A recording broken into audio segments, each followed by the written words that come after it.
Hello and welcome in to this edition of Intercollegiate Conversations, as we're pleased to be joined today by Eddie Galvan, the Associate AD for Development and Premium Seating at UTRGV, UT Rio Grande Valley. Eddie, appreciate you joining us. Let's dive right in. Tell me, how did you get started working in college athletics? Sure, and thanks for having me, Luke. Appreciate the opportunity to kind of highlight our department, talk a little bit about exciting stuff we have going on. So actually, I grew up probably like a lot of other people in the industry, playing a lot of sports, watching a lot of sports. But my first exposure kind of into the industry and the behind the scenes actually came from my older brother. He was a student athlete at the University of Houston. He was a thrower on the track and field team, and when he graduated, he actually did some ops for them there with the track and field team. And so I really got to learn a lot from him and kind of take away a lot from his experience. But then as a student at UTSA, I spent some time in the comms office. So I got to prep the game notes, prep broadcast crew, and really learn a lot about that, which is a ton of fun. I enjoyed it, kind of fell in love with it, and I wanted to keep doing it. So I started my MBA here at UTRGV, and I wanted to, try to find opportunity, whether that be a GA role or whatever it was. And, fortunately, my younger brother was actually running track here. So also a student athlete, also in track. And he connected me with Molly Kastner, our deputy AD. She connected me with Seth Jones, and pretty shortly after, I was on the ticket sales team here, and pretty cool, pretty interesting story, but actually about 4 months into my role, our ticket manager took a different job, and so for the rest of the academic year, it was a one-man ticket operation, which came with a ton of challenges, but I'm very grateful for it. It put a lot of responsibility on me pretty quick. It put a lot of learning in a very short amount of time, but Seth and Chase Conk, our AD, they've always been great about putting a lot of trust in me and putting me in positions to succeed. So that also allowed me to really connect and build some relationships with our donors and our season ticket holder base. And fortunately, I've been able to move into assistant AD for ticket sales role, and now as an associate AD for development and overseeing our premium seating. What was it originally about UTRGV and even as a bit of a sales pitch, right? For people out there that are watching, that are listening, that maybe aren't familiar, what makes your school, your department special and unique? And what was it that drew you to that school originally? Sure. So yeah, actually this is kind of what I do every day for a living, right? I tell our story, I connect with our donors and tell them more about our place, right? But I'm originally from the Rio Grande Valley, so I grew up not too far from here. And this has always kind of been home. And so when I started my MBA here, I saw there was a lot of good things going for it, right? Kind of starting at the top with just great people, great leadership, starting with the president, his cabinet, and such a great alignment between them and the athletics department. But the institution is relatively young. 9 years as UTRGV officially, but in those 9 years, we've just seen some incredible growth, and we're going through that right now, right? Um, Enrollment, a lot of places are struggling with enrollment, as you may have noticed, but here we, about a 6% growth over last year, and freshman class about 7,000, total enrollment about 35,000. We open a school of medicine, school of podiatric medicine, school of optometry soon, and a cancer research center, which is pretty cool and pretty impactful for our region. On the athletic side, we got a ton going on. We're about 170 million in capital projects, facility expansion. So it's a lot of new facilities or renovated facilities for our student athletes and our fans. Also we're number 6 in the country in community service. Our student athletes do a great job getting out there in the community, and that in turn turns into attendance, right? People are showing up to support them, and we've had the past few years record numbers in attendance and record numbers in our revenue line. So, probably most unique though is we're starting a Division I football program here in 2025. So that's been, not a lot of administrators or universities get to do that or say they're, starting a Division I football program.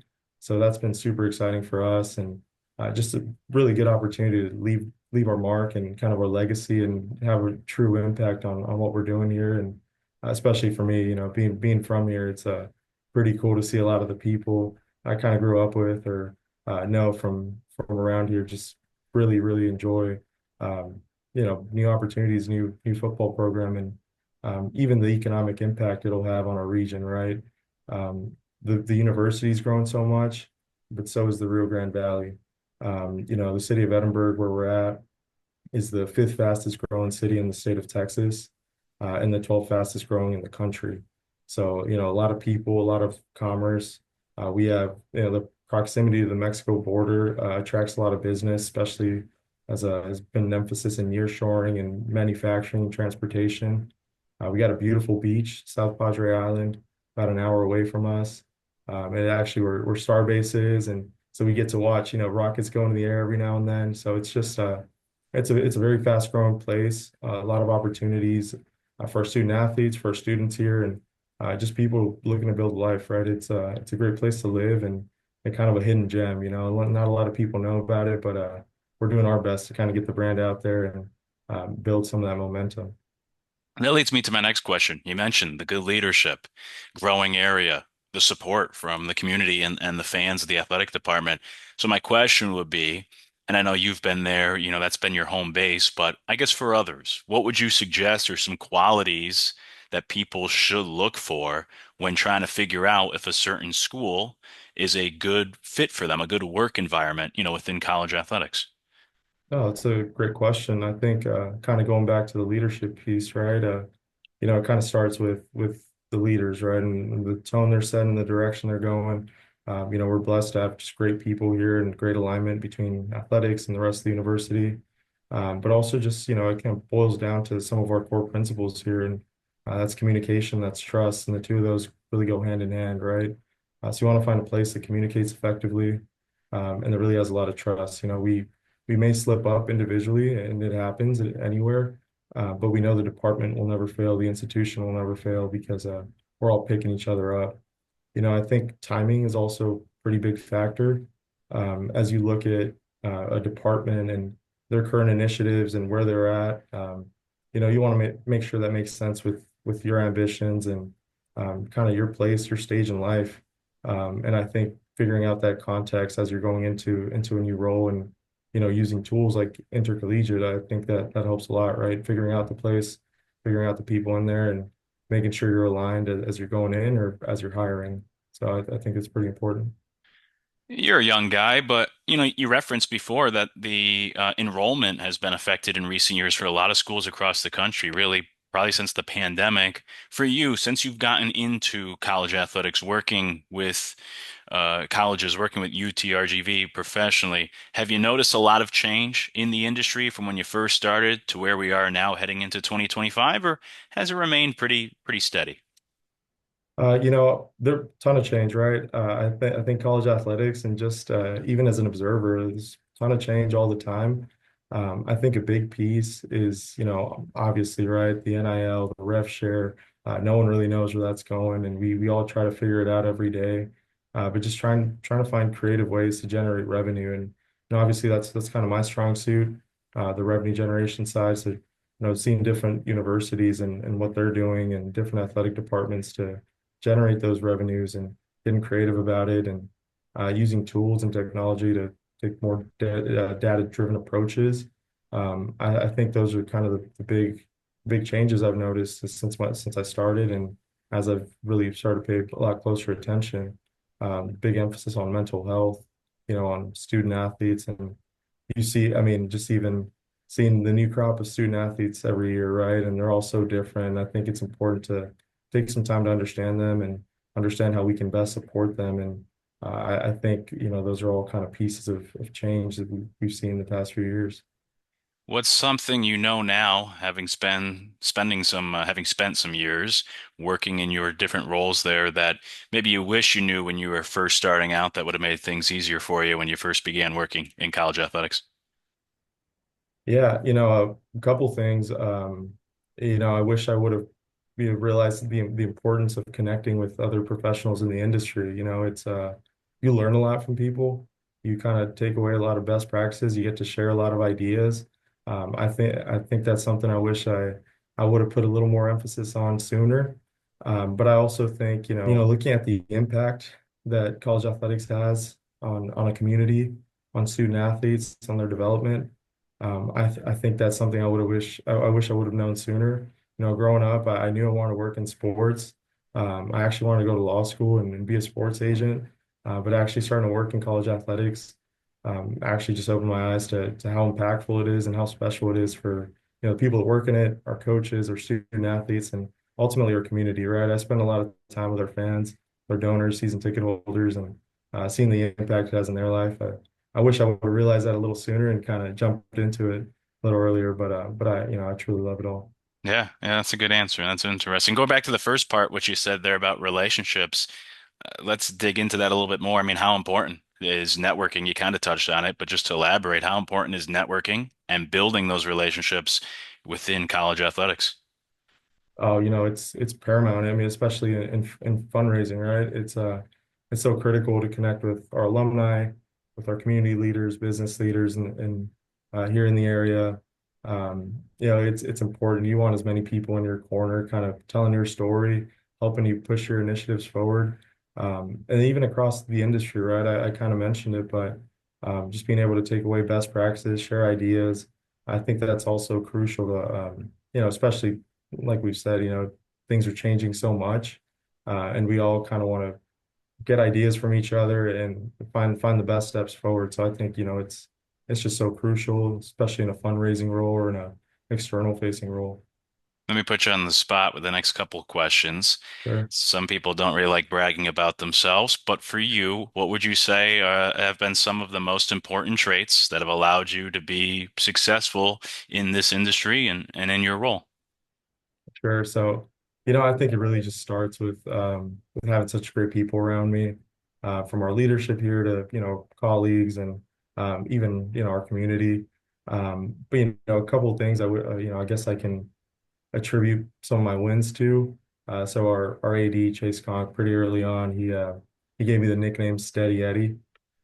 And so that, pretty even-keeled guy, never get too high, too low. And sometimes he kind of jokes and says it's just low energy, but I try to stay pretty even-keeled. And especially in development, you're going to get a lot of no's, not a lot of yeses all the time.